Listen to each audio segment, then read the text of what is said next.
Mesdames et messieurs, chers téléspectateurs, bonjour. Merci de prendre ce rendez-vous, le rendez-vous consacré au sujet de l'heure avec à la clé le décryptage du secrétaire général adjoint du gouvernement et porte-parole du gouvernement. Le gouvernement face à l'actualité, c'est bien le thème de cette émission qui reste une séance d'échange entre la presse et le secrétaire général adjoint du gouvernement. Essentiellement, nous aborderons sur cette émission les questions relatives au Conseil des ministres du 26 avril 2023 et puis nous passerons au scanner bien d'autres sujets d'actualité. Wilfried Léandre Rongbedi, bonjour. Bonjour M. Aounou. Merci d'accepter notre invitation. Je ne serai pas seul à animer cette émission, bien évidemment. Je suis avec mon confrère de l'ORTB, la chaîne nationale, Ozias Sounouveau. Ozias, bonjour. Bonjour Franck. Monsieur le porte-parole du gouvernement, au cœur de l'actualité, cette semaine, la rencontre entre le président de la République et celui qu'on est désormais tenu de considérer comme le chef de file de l'opposition, Éric Ngunete, dont le Parti Les Démocrates a pu retourner se représenter à l'Assemblée nationale. Il y a donc comme un début de dialogue politique entre l'opposition et le camp majoritaire au pouvoir. Un début visiblement timide, dirait-on, puisque au cœur de l'agenda des attentes de l'opposition présentée par Éric Ngunete, juste visiblement un seul point aurait eu comme une sorte d'écho favorable. Tenez, amnistie pour personnalité à statut politique ou en exil. Révision du code électoral pour le déverrouiller ou le désarmer de ses dispositions contraignantes en matière de candidature de compétition. Des sujets sensibles, n'est-ce pas, à l'agenda de l'opposition. Mais au-delà des gages donnés par le chef de l'État pour faire jouir au chef de file de l'opposition, justement, ce statut-là, jusqu'où le gouvernement serait-il prêt à aller en termes de concession à l'opposition, en tout cas pour décrisper l'atmosphère politique au Bénin? Monsieur Sounouveau, dans un premier temps, je crois que le président de la République a toujours été dans la disposition d'esprit de discuter avec nos concitoyens, y compris les partisans ou les responsables de l'opposition. Et ça n'est pas la première fois que des acteurs politiques se réclamant de l'opposition ont été reçus par le président de la République. Cette fois-ci, c'était le tour de M. Ngunete et le président de la République, comme lors des fois précédentes, l'a reçu, je suis convaincu, avec la même bonne disposition d'esprit.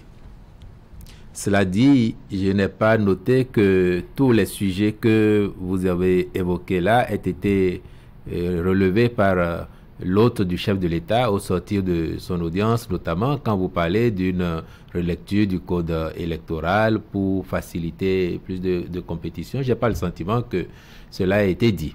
Ce que j'ai noté, et que vous avez pu noter vous-même, c'est que le débat ne me semble plus à ce niveau-là. Étant entendu que les formations politiques de l'opposition, sur la base des mêmes tests qui avaient été combattus, une fois qu'elles ont entendu se mettre dans la posture républicaine attendue de tous les animateurs de la vie politique, ces partis ont pu prendre part aux élections et s'en tirer à plus ou moins bon compte. Vous l'avez observé. Il m'a semblé que ce que disait M. Ngunete en particulier sur le code, c'était, pour ce que j'en ai gardé, c'était comment on fait pour que les partis d'opposition puissent être représentés partout, me semble-t-il, dans les bureaux de vote, en tout cas, pour avoir les résultats en même temps que tous les autres. Et là-dessus, à titre personnel, et je crois que la loi étant impersonnelle, étant la même pour tout le monde, tous les partis qui s'engagent dans la compétition se donnent les moyens d'assumer leur office en se faisant représenter dans les bureaux de vote où qu'ils se trouvent sur le territoire national. Donc, cela a été noté. Sur l'ensemble des autres points, vous avez dû suivre l'hôte du chef de l'État, au sortir de l'audience, dire ce qu'il en a retenu, et je considère que les discussions entre les deux personnalités sont de bon augure pour aujourd'hui et pour demain. Alors, Wilfried Léandre Rongbedi, cela fait partie de l'une des premières rencontres entre le chef de l'État et un membre influent de l'opposition depuis la fin des élections, si je ne me trompe. Vous, personnellement, quelle lecture vous faites de ce déplacement de Éric Ngunete? parce que pendant longtemps, ils ont crié pour parler de, disons, décrispation de l'atmosphère politique dans notre pays, ainsi de suite. Est-ce que vous êtes de ce même avis-là? Des gens ont estimé que cette rencontre-là est un début de décrispation de l'atmosphère politique.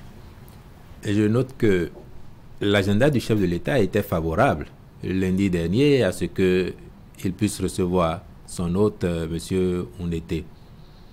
Je note également, ou je rappelle, comme je le disais tout à l'heure, que le président Patrice Talon a toujours été disponible et disposé pour recevoir et discuter avec les acteurs de la classe politique, y compris ceux se réclamant de l'opposition.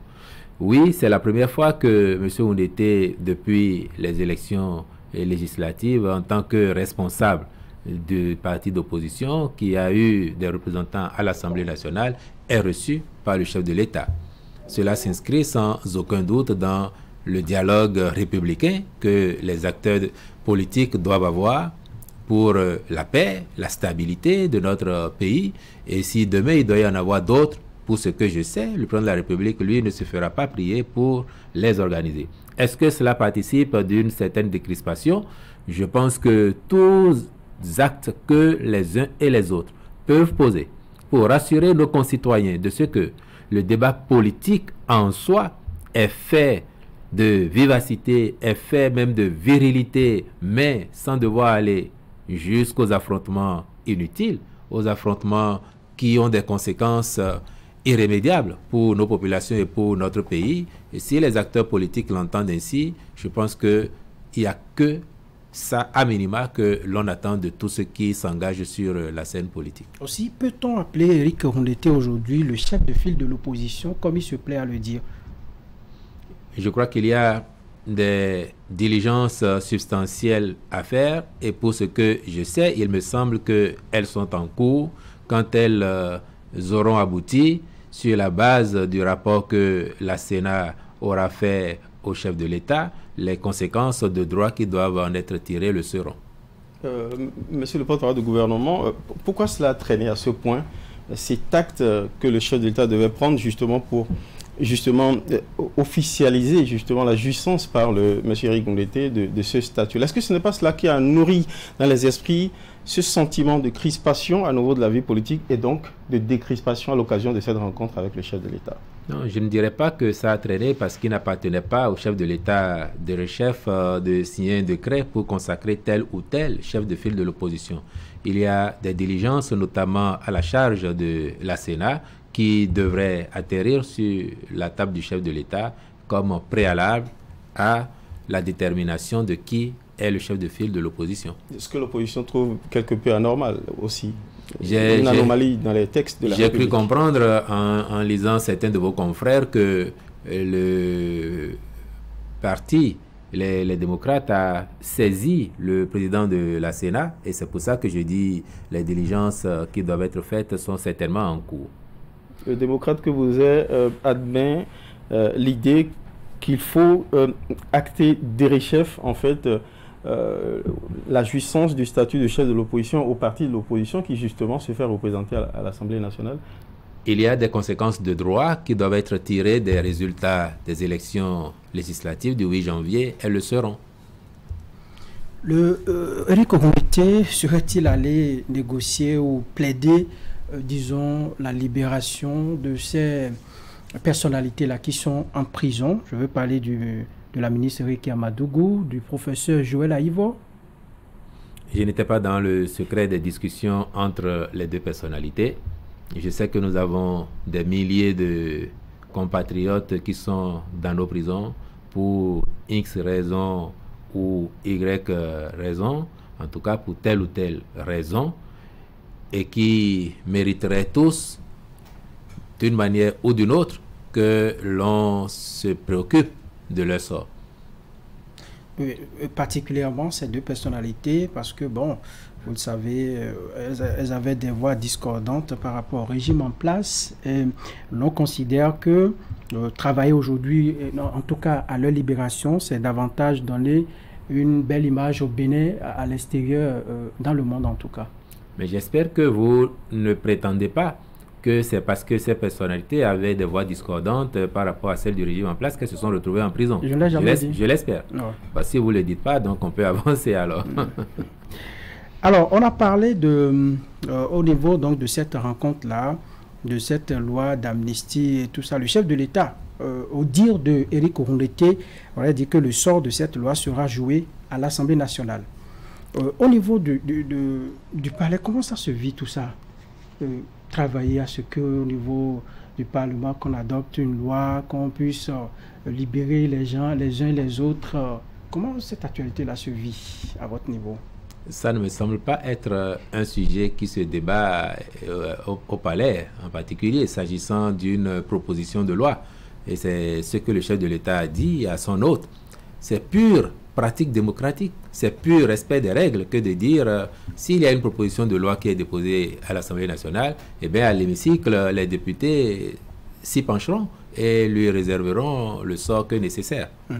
Je présume que le porte-parole du gouvernement ne va peut-être sans doute pas précéder les choses en termes de primauté d'annonce d'un éventuel état d'esprit du chef de l'État à être favorable ou non à ce sujet, à cette proposition de loi, quitte à l'influencer à l'Assemblée. C'est son état d'esprit qu'il a exprimé en demandant que les débats se fassent à l'Assemblée nationale et c'est là-bas que ce qui doit se faire se fera. Il n'a donc nulle envie, le chef de l'État, d'influencer dans un sens ou dans l'autre cette proposition de loi. La disposition d'esprit du chef de l'État, c'est l'esprit républicain et c'est faire en sorte que les lois de la République, les procédures prévues par les lois soient respectées.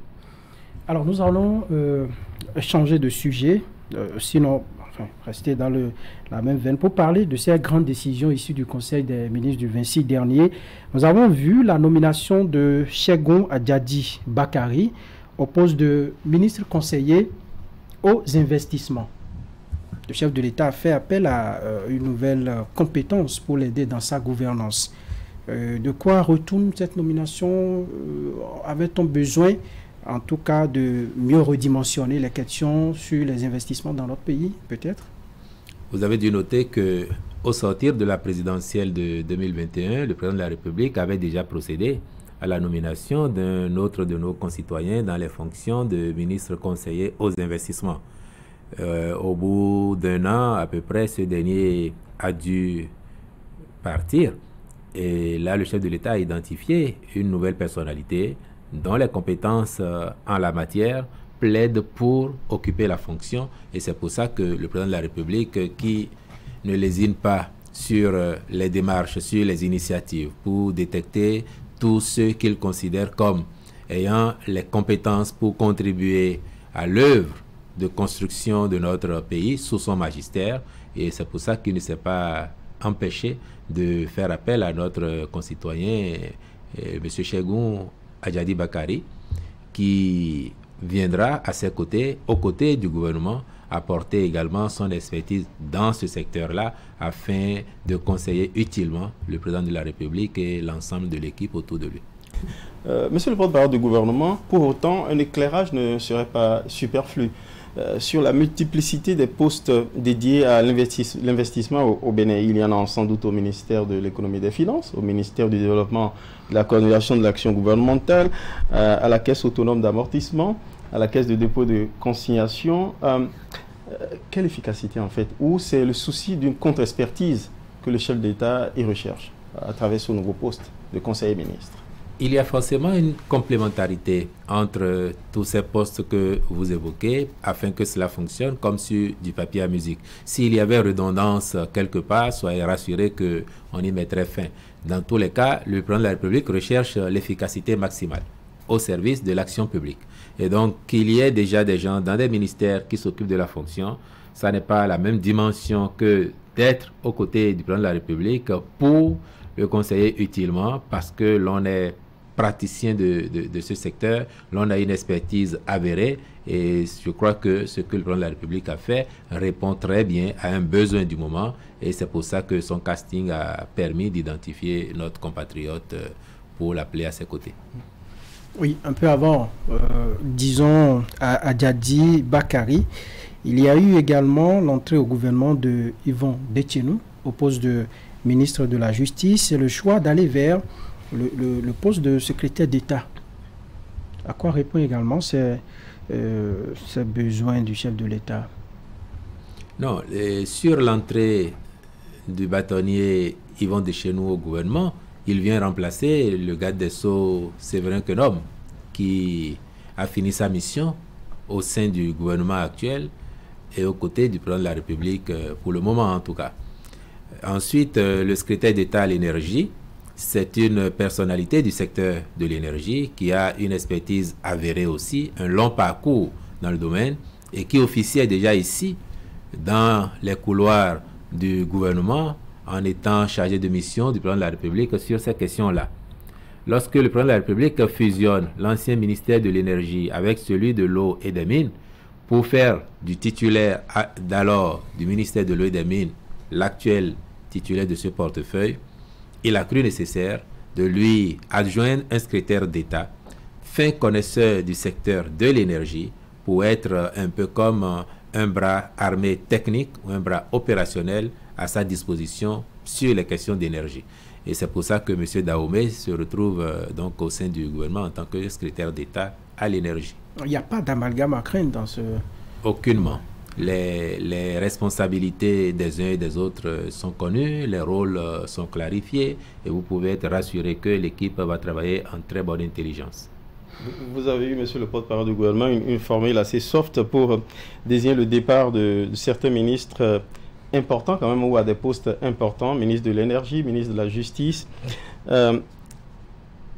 Pour reprendre la formule sportive du chef de l'État, on ne change pas une équipe qui gagne. Doit-on croire que ceux qui sont tombés en disgrâce ne produisaient plus du bon résultat? Le président de la République avait dit effectivement qu'on ne change pas une équipe qui gagne, mais il a bien ajouté tout de suite que, en tout cas, il n'avait pas en idée de procéder à un réaménagement de l'équipe jusqu'à nouvel ordre, parce que les principaux piliers qui en font les résultats lui donnent satisfaction. Donc c'était déjà assez clair. Quand il indique que c'est jusqu'à nouvel ordre, et le nouvel ordre c'est lui qui le connaît, c'est lui qui a l'agenda. Et à terme, lorsqu'il décide que telle et telle personnalité, pour telle ou telle raison, quitte la barque, c'est parce qu'il considère qu'elles sont en fin de mission à ses côtés et au sein du gouvernement. Et ces personnalités, pour leurs diverses compétences, rien n'exclut qu'un jour ou l'autre, elles puissent être appelées à d'autres fonctions, que ce soit aujourd'hui ou que ce soit demain. Alors pour des gens qui ont, disons, côtoyé Patrice Talon, on dit que c'est quelqu'un qui est très fidèle en amitié. Séverin Quenome est un ami du chef de l'État, on le dit dans l'entourage du chef de l'État. Le fait partie comme ça, juste après une élection et puis... disons, bientôt d'autres élections. Est-ce qu'il y aurait eu un malaise entre les deux? C'est curieux, comme vous dites, le faire partir comme ça. Mais quand il était venu comme ça, personne ne s'est interrogé sur le pourquoi il est venu comme ça. Parce qu'ils sont de bons amis. Il a quand même passé 5 ans. On l'espère encore. Mais il n'est pas le premier non plus à partir de l'équipe. Et vous pensez que M. Dahomey n'était pas...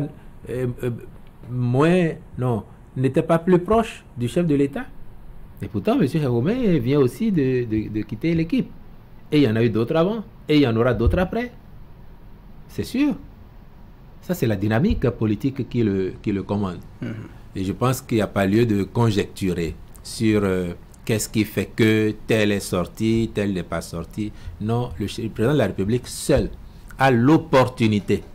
Seul, il a l'opportunité de nommer les membres de son gouvernement, de déterminer leurs attributions et d'y mettre fin. Quand ces conditions, à un moment ou à un autre, sont remplies, il met en œuvre son impérium en la matière. Et c'est ce qui s'est passé. Parlons de Hervé Dahomey. On sait que dans la zone de, disons, d'Agony et tout ça, c'est un pion essentiel, parlons politiquement. Il est parti, d'accord. On aurait appris, on ne peut pas surfer sur les ondits, mais on aurait appris qu'il réclamerait son poste à l'Assemblée nationale. Est-ce que dans Agony environ, vous ne craignez pas de perdre quelques militants qui vont travailler peut-être pour préparer mieux 2026? Le ministre Hervé Héromé, c'est, comme vous dites, c'est vrai, c'est un pion essentiel avec d'autres au sein de cette région. Et je sais que, quelle que soit la position qu'il occupe, il saura travailler avec les autres pour maintenir le flambeau de la mouvance présidentielle dans ces localités-là. Donc, il n'y a pas de risque que demain il soit démobilisé, que son ardeur s'émousse lorsqu'il s'agirait de défendre les couleurs de la mouvance présidentielle, les couleurs du président de la République en qui il croit. Est-ce qu'en revanche, vous nous excuserez de vous titiller quand même un peu sur toute cette délicatesse dont on entoure les motifs du départ de certains ministres supposés ou tenus pour proches du chef de l'État? Est-ce que le silence sur leurs motifs n'est pas aussi là révélateur quand même d'un trait de caractère plutôt intéressant, c'est que la fidélité en amitié du chef de l'État qui préfère taire permettez-moi le mot, les bisbilles entre ses amis au gouvernement et s'en tenir simplement à la rigueur de la gouvernance? J'ai le sentiment, M. Sounouvo, que vous faites un peu de voyeurisme parce que vous cherchez coûte que coûte à trouver un motif au départ d'un ministre ou d'un autre du gouvernement. Depuis difficile de ne pas en imaginer. Depuis que notre pays est notre pays, du Dahomey au Bénin, il y a toujours eu des départs du gouvernement sans que cela donne particulièrement lieu à quelques explications, sauf quelques cas qui ont été enregistrés par le passé. Donc il n'y a pas, encore une fois, à conjecturer aujourd'hui sur pourquoi tel et tel sont partis du gouvernement. Ils sont partis du gouvernement parce que le chef du gouvernement considère que leur mission à ses côtés, dans ces fonctions-là, est achevée. Alors, du gouvernement, deux ministres du BS sont partis. Ah bon? Avec Robert, il est du BR. Le ministre de l'énergie qui est parti également. En termes de collaboration avec les partis politiques qui soutiennent les actions du chef de l'État, cela ne va-t-il pas créer un déséquilibre? Ça ne va pas créer des problèmes politiques? Mais le ministre de la Justice qui est parti, lui, il était de quel parti? Et celui qui est entré, il est de quel parti? Celui qui est arrivé, par exemple, on ne lui connaît pas de parti politique. Absolument. En tout cas, à la date de son entrée au gouvernement, on ne lui connaît pas de parti politique. Ça veut dire que le président de la République ne s'attarde pas particulièrement sur les considérations d'ordre politique. Si le fait a révélé que deux du BR sont partis pour un de l'UP, c'est encore une fois que le chef de l'État a les raisons pour lesquelles ces ministres ont vu leur fonction s'achever à ses côtés. D'accord. Dans la foulée, on va changer de registre, si tu le veux bien. Odias Sounouvo. Dans la foulée, le chef de l'État a rencontré, il y a quelques, disons, jours, les sodiaculteurs, comme on s'amuse à les appeler. C'est un jargon auquel on s'habitue de plus en plus, les producteurs de soja. La rencontre s'est accentuée sur les mesures à prendre pour régler les problèmes qui se posaient. Les producteurs se plaignaient du fait que les produits n'étaient pas évacués, ainsi de suite. Des mesures ont été prises. Le chef de l'État n'a-t-il pas agi un peu tardivement, à votre avis? Déjà, vous allez continuer à vous habituer aux sojaculteurs parce que grâce aux réformes du gouvernement, grâce à notre action diligente avec le président de la République et le ministre Dossoui et son cabinet, c'est une filière qui prend son envol dans notre pays. Avec plus de 400 000 tonnes sur la saison écoulée, nous avons pratiquement doublé la production de la campagne d'avant. Ce qui veut dire que notre action dans le domaine agricole porte ses fruits, aussi bien pour cette filière que pour les autres. Il y a eu effectivement quelques difficultés avec la filière. Mais le président de la République est intervenu au moment où il était utile d'intervenir. Parce que sur le terrain, les intermédiaires, notamment les exportateurs de soja, avaient tendance à mettre en difficulté nos producteurs dont la production leur restait sur les bras. Parce que ces exportateurs ne voudraient pas supporter les redevances à payer au cordon douanier, et j'insiste là-dessus, au cordon douanier, faisant croire aux producteurs que c'est à leur charge que ces redevances sont, ce qui est absolument faux parce que dans la pratique de ce que nous faisons, c'est celui qui va chercher le produit et qui le sort du territoire national qui paye. La preuve en est que ceux qui exportent normalement par le port de Cotonou, ils payent des redevances.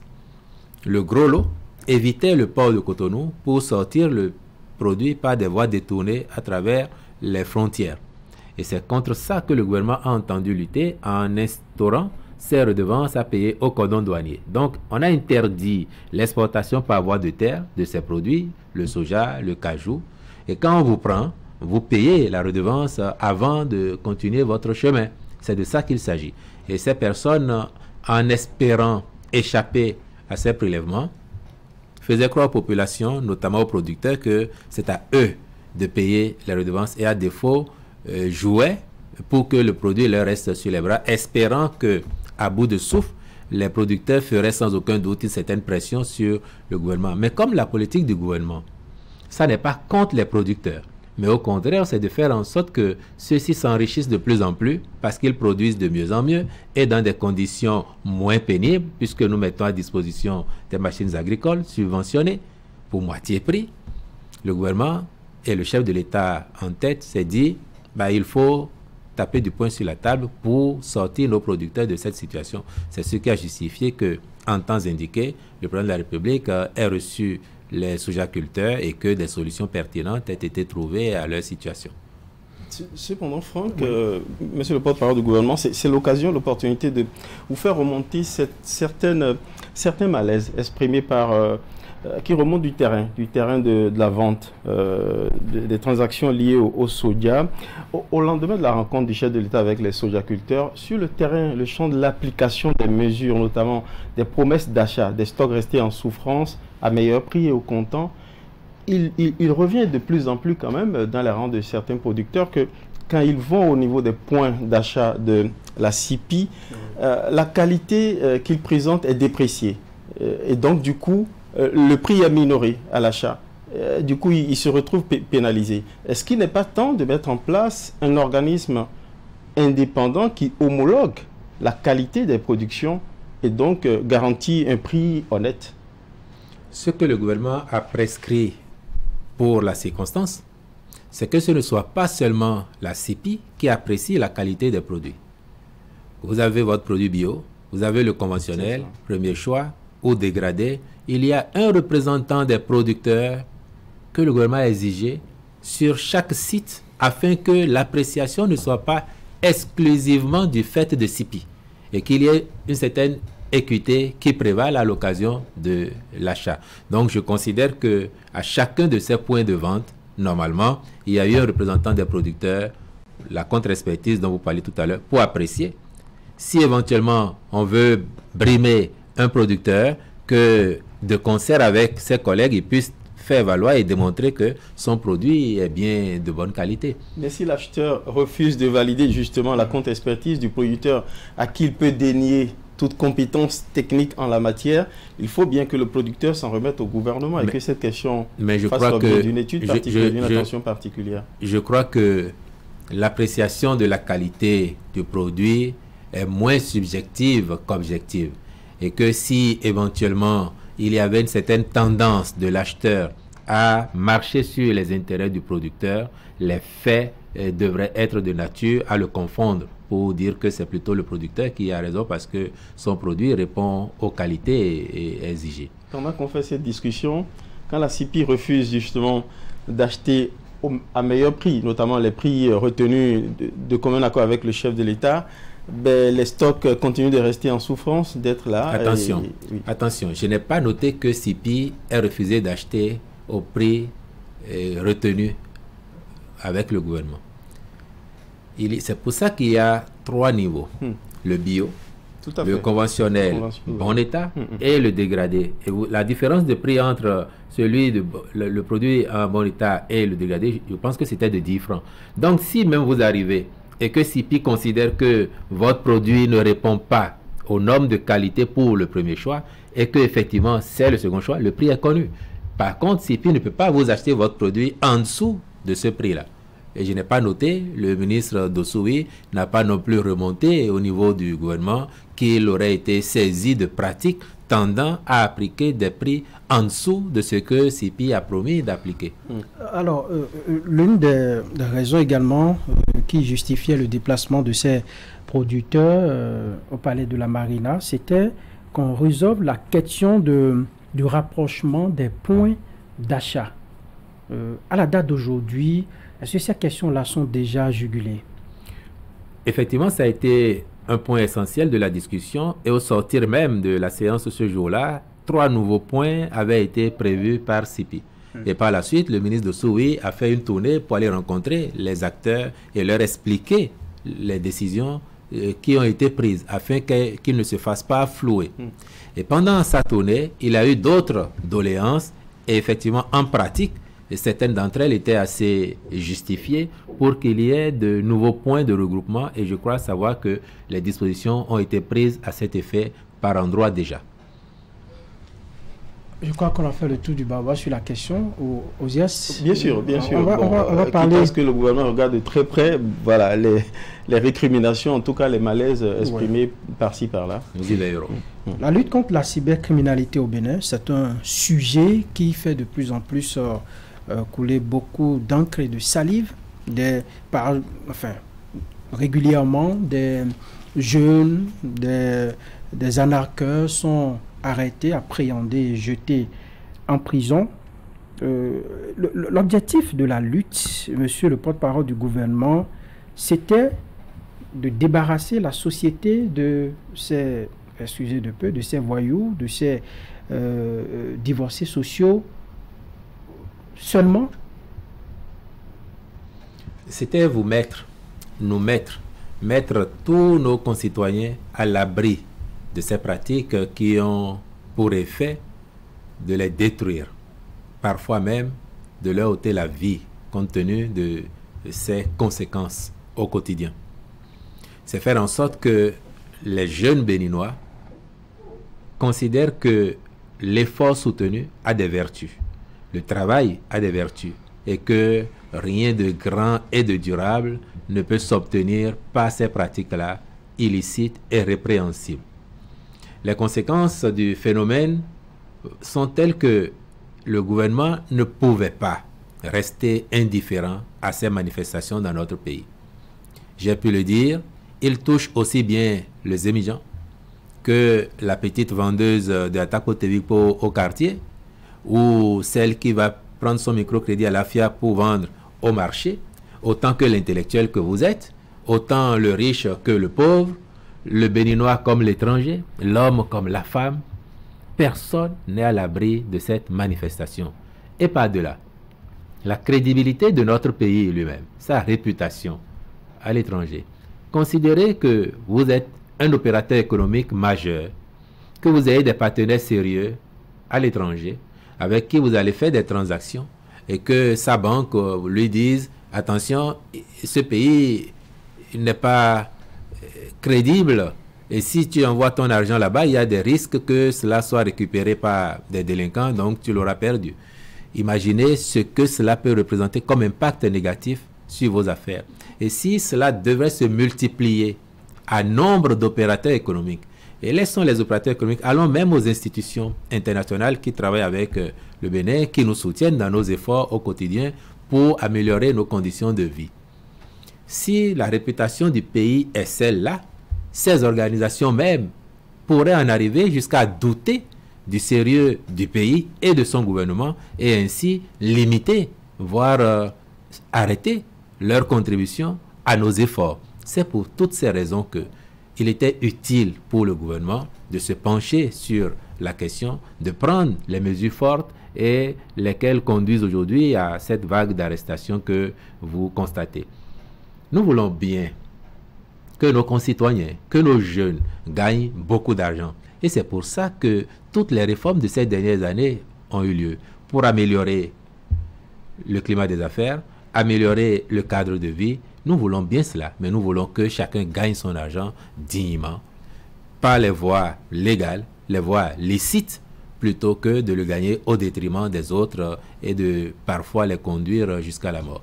Oui, j'ai dû poser la question parce que on se demande, après ces arrestations-là, qu'est-ce qui va advenir de ces milliers de jeunes qu'on jette en prison. C'est vrai, ça gâte sérieusement l'image du Bénin à l'extérieur. Ça ne garantit pas l'investissement, la sécurité des personnes et des biens, ainsi de suite. Mais après, qu'est-ce qui va se faire? Est-ce que dans votre stratégie de lutte contre la cybercriminalité, il y a un volet qui permettra de les récupérer en prison? Ils vont se retrouver, ils vont retrouver d'autres bandits, d'autres voyous, et ils vont parfois même renforcer leur méthode de travail, et quand ils vont sortir, parce qu'ils vont purger leur peine, quand ils seront à nouveau dehors, qu'est-ce qui va se passer? Avant ces jeunes dont vous parlez, il y avait certainement quelques milliers d'autres Béninois dans nos prisons. Oui. Et de façon structurelle, il y a toujours eu une politique de réinsertion qui peut gagner à être améliorée, à être dimensionnée pour prendre plus de relief, certainement, mais nous y travaillons, de sorte que le sort de ceux-là n'est pas particulièrement différent de celui de ceux qui viennent d'arriver. Ceux d'entre eux qui doivent être astreints à la reconversion parce qu'ils n'ont pas appris quelque chose, ils le feront. Ceux qui ont déjà un profil, qui ont appris un métier, qui ont fait des études, quand ils sortiront, après avoir purgé leur peine, ils comprendront que s'ils recommencent, ils risquent d'y retourner. Et j'ose croire que personne, à part les cas anecdotiques, n'a envie de retourner en prison une fois qu'il y a mis pied.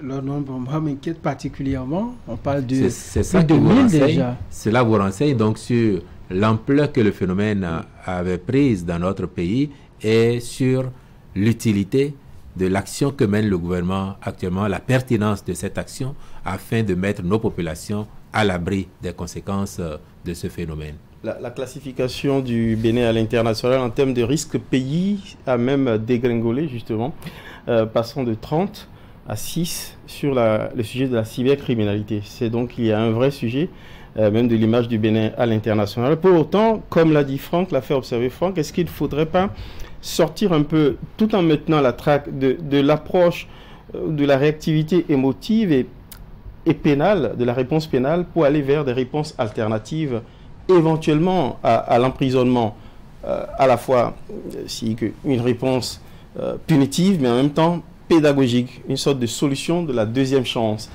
Est-ce que les programmes comme Azoli, désormais, vont atterrir en prison pour leur offrir la possibilité d'une reconversion? C'est-à-dire, Azoli, ça offre des possibilités à des gens qui n'ont aucune compétence, aucune formation, de pouvoir faire une formation professionnelle et de trouver à faire. Des entreprises en cherchent et sont obligées d'en importer. D'abord, ne doutez pas que la répression qui est organisée contre les cybercriminels soit absolument conforme aux lois de la République. Nous avons un code du numérique qui adresse un certain nombre d'infractions commises sur la base d'outils numériques.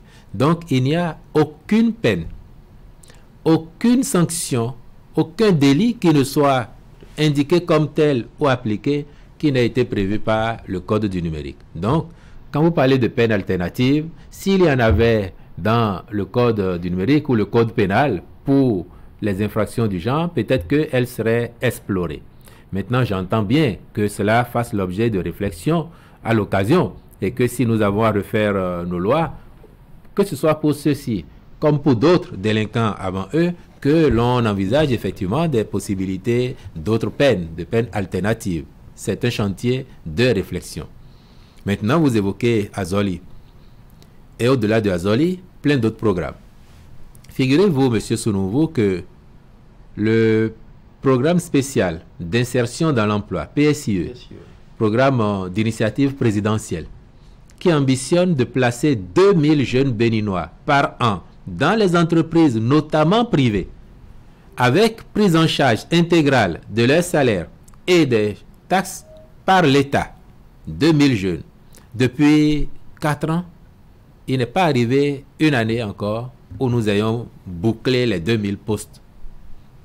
Les entreprises privées soumettent leurs besoins, le profil recherché, mais il est arrivé même parfois que sur des profils, on n'ait pas eu de candidature. Et pourtant, Dieu sait que tous les jours, il y a un spot qui passe, qui renseigne les jeunes sur l'existence de ce programme et sur le mécanisme pour postuler. Cela veut dire que parfois, il y a de l'emploi disponible et il n'y a pas de demandeurs ou il n'y a pas de gens qui remplissent les conditions. En Suisse, vous avez évoqué Azoli. Azoli en particulier, c'est pour ceux qui n'ont pas fait de longues études, les artisans qui ont un niveau BPC maximum. Et ce programme, il impacte environ 40 000 jeunes béninois, moitié hommes, moitié femmes, disséminés ou implémentés dans tous les arrondissements de notre pays. Que vous ayez le CPE ou le BPC ou que vous n'ayez même pas de diplôme, mais que vous êtes artisan, on vous renforce les capacités et vous avez une subvention pour lancer vos activités. Donc, ceux parmi eux qui rempliraient ces conditions, oui, une fois qu'ils ont purgé leur peine et qu'ils sortent, tant que le programme est toujours actif, ils pourront postuler comme d'autres Béninois avant eux l'ont fait et en ont bénéficié. Je sais que vous savez les peines qui sont infligées à ces jeunes-là. Parfois, ils écopent jusqu'à 20 ans de prison.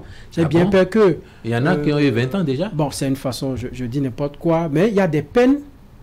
J'ai bien peur qu'ils finissent de purger leur peur, qu'ils ne finissent pas et que ces programmes-là soient terminés, peut-être parce que le programme, c'est pour un temps. Je me demande bien s'ils pourront en bénéficier une fois sortis. Aujourd'hui, la crise est tellement profonde que vous voyez des familles où les gens sont heureux de dire à leurs proches, nous avons un fils qui est dans les affaires.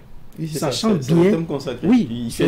bien qu'il fait du gaï, qu'il est un hacker, on est content, il a acheté des voitures, il a aujourd'hui sa parcelle, il a construit des immeubles. Bon, je trouve qu'il y a, si vous ne voudrez pas associer même les universitaires pour réfléchir un peu plus profondément à la question.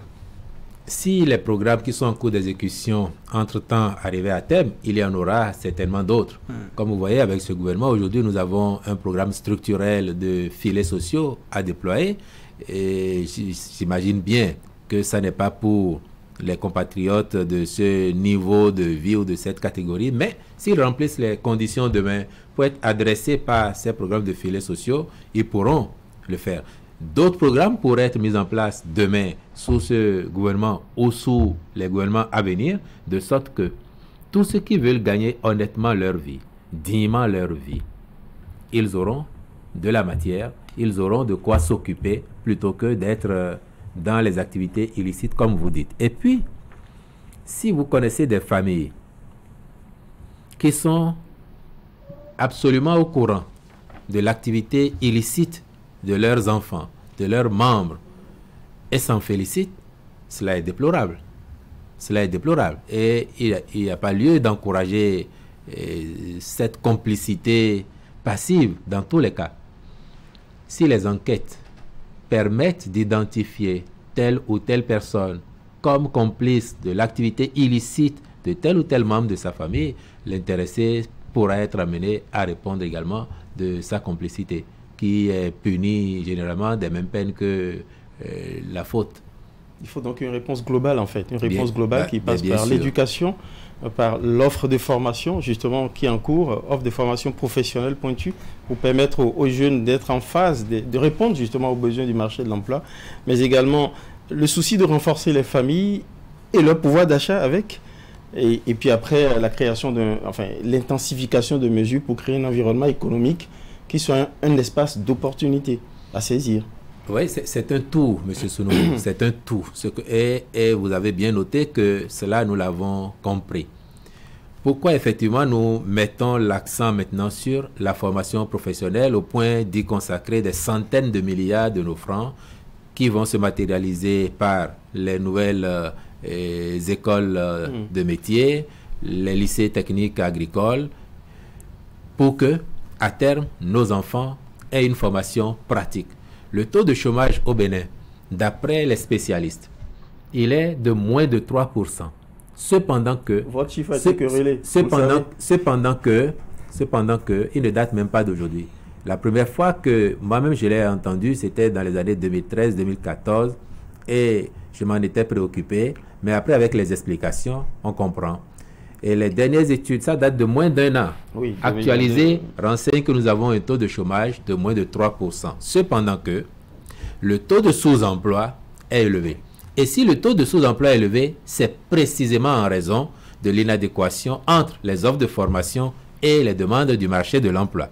C'est pour ça que nous adressons cette question, pour faire en sorte que dans quelques années, nos enfants qui sortent de nos écoles aient une formation pratique, soient capables de s'installer à leur compte ou en tout cas aient davantage de chances d'être recrutés par les différentes structures, sociétés de la place qui auraient besoin de main-d'œuvre qualifiée. Donc nous adressons cette question. Sur l'amélioration des conditions de vie, là aussi, cela est dans la trame de l'action de notre gouvernement. Tous les secteurs convergent vers cela. C'était d'ailleurs pourquoi le troisième pilier du programme d'action du gouvernement, c'est l'amélioration des conditions de vie de nos populations. Quand on améliore le cadre de vie, quand on fait en sorte que l'économie se porte bien, c'est pour que cela rejaillisse dans les poches des uns et des autres. Mais vous me permettrez d'insister sur les conséquences néfastes du phénomène parce que il ne faudrait pas que les victimes aient le sentiment que, en insistant là-dessus, on minore leur peine parce qu'on pense beaucoup plus aux auteurs de l'infraction plutôt qu'aux victimes. Tout à l'heure, on a évoqué l'image du pays, les conséquences sur les victimes. Regardez aujourd'hui la place de l'Amazone. Attraction mondiale, s'il en est. Regardez le profil des visiteurs qui sont là par centaines, par milliers, toutes les semaines. Vous allez voir qu'il y a certes une part de nationaux, mais il y a aussi beaucoup d'étrangers qui viennent visiter l'Amazone. Considérez que ces étrangers qui arrivent ici, et j'en ai rencontré, il y en a qui sont venus au Bénin juste pour ça. Il y en a qui viennent pour des activités et qui secondairement y vont. Tous ceux-là, quand ils viennent, ils dorment où? Dans des hôtels. Ils dépensent de l'argent pour manger. Ils prennent des émigrants ou un taxi pour arriver sur les lieux. Ils vont faire une photo souvenir. Ils injectent des devises dans notre économie. Si on ne fait rien et que ces personnes doutent du sérieux de notre gouvernement, doutent du sérieux de notre pays et commencent à nous faire de la mauvaise publicité, c'est autant de devises que nous perdons et cela également agit sur la réputation du pays parce qu'on serait perçu ailleurs à l'étranger comme un pays dans lequel les cybercriminels dictent leurs lois et le gouvernement serait inefficace pour réprimer le phénomène. Voilà pourquoi cette action elle est engagée et il faut rassurer les victimes de ce que l'État est à leur côté. Leur dire que nous comprenons leur peine et en même temps dire aux autres que nous faisons ça pour qu'ils ne deviennent pas des victimes à leur tour. Et aux auteurs, oui, leur dire qu'ils sont des enfants du Bénin et que le Bénin veut avoir tous ces enfants à sa disposition pour bâtir son bien-être collectif qui va rejaillir sur l'individuel. De sorte que dans notre philosophie, leur place n'est pas en prison si ils se comportent évidemment comme les lois de la République l'exigent. C'est pour ça que nous souhaitons que ceux d'entre eux qui se sont déjà retrouvés en prison s'amendent et qu'une fois sortis de là, qu'ils retrouvent le chemin de la vertu et que les autres qui ont peut-être la chance aujourd'hui de ne pas être pris ne se hasardent pas à continuer leur activité illicite. Et enfin, que ceux qui seraient tentés de s'aventurer sur cette piste parce qu'ils ont vu d'autres réussir, ils ont le sentiment que c'est facile, qu'ils s'abstiennent de s'y engager parce qu'autrement, la répression ne les loupera pas. Le comble, c'est qu'ils ont des milliers d'apprentis, ceux qui sont pris aujourd'hui, peut-être sont ceux qui sont plus visibles, les cerveaux de certains réseaux. De petits enfants sont initiés dans les quartiers, dans les vents, dans les ruelles. On pourra véritablement faire le ménage avec cette propension que le phénomène a pris aujourd'hui. Monsieur Aounou, j'ai le sentiment que vous en connaissez pas mal de ces acteurs-là. Je vous inviterai à filer quelques informations à l'OCRC. Vous savez, nous sommes journalistes après tout. Oui, donc filez-nous les bons tuyaux. Non, pas du tout. Ce que je dis, même autour de vous, vous pouvez le vérifier. Vous pouvez le vérifier dans les cas. Vous voyez des pratiques, des comportements que nos jeunes frères développent, que nous, par exemple, quand nous étions jeunes, que nous ne le faisions pas.